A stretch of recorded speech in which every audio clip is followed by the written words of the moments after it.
time to carry out our year-end in Sage 50. Start off by running any reports that you want prior to year-end. So typically people would want to run off maybe age debtors reports, age creditors reports, maybe outstanding bank reconciliation reports. Of course, we'll run our, from our nominal codes, we'll run our profit and loss and balance sheet reports. Do double check that your balance sheet balances before we start, because that's a good position to be in. To actually do the rollover, you simply select Tools, Period End, and Year End.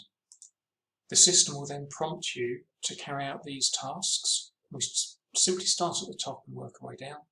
First thing to do, of course, is to check our data, which, being dutiful Sage 50 users, you do regularly. Here we have no errors, no warnings. Aha, we have some comments. So we check any issues, check what they are, and we resolve those issues. When they are resolved, we can carry on to the next step. So I'm going to go into my check chart of accounts, and it's telling me that all of my nominal codes are represented in my chart of accounts, which is exactly what we want to see. If any codes are missing or overlapping, we've got to sort that out before we continue. It's very important that we see this message exactly as presented on the screen. The next step will be to take a backup. So again, you'll have lots of daily backups. This is a special one, so we're going to give it a name, pre-year-end Sage Backups. You can choose whether you want to just back up the data or whether you want to back up everything. And we choose where the backup's going to go. Now, I'm not going to do the backup, but you would always press OK at this step. But I'm going to press cancel and just imagine that we have done the backup. The next step is archive location. Now, there's often a concern here about are we clearing the audit trail or archiving? And just to be very clear, this is to create an archive of your pre-year-end backup. So I would always recommend leaving this ticked. You can check where it's going to put the backup, which is on the normally in the data path within the archives folder. Here, if your year is a calendar year, it's quite simple just to call it year-end 2020. If your year-end covers maybe April to March, sometimes people will put year 2020 to 2021. Whatever's a clear label for you is the correct thing to do. There's no right or wrong answer there. The next step are how we're going to deal with budgets. If you don't have any budgets, nothing to worry about, just leave it blank. If you do have budgets, we can choose to tick that box, and we can either carry across our actuals as our next year's budget, which I don't think anyone does, or we can take our existing budgets and bring them across, or we can, if we've got forecast budgets entered into the data, it will bring those across into the next year's current year budgets.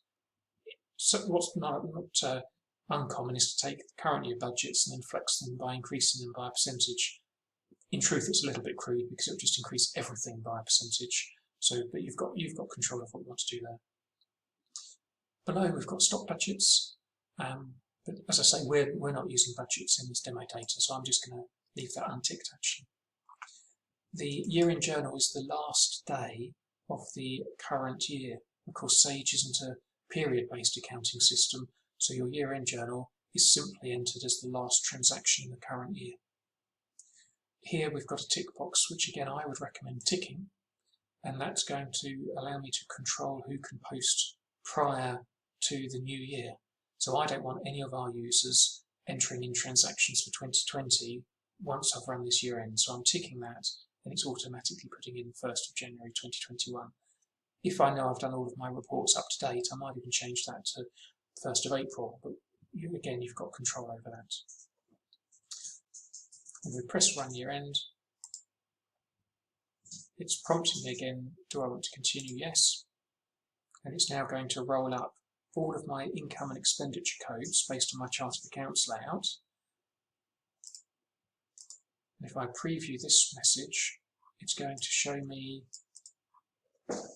all of the journal debits and credits that have gone through my income and expenditure codes, and then the final, in this instance, a journal credit, where it's leaving the remaining balance against my reserves code based on my control accounts 3,200.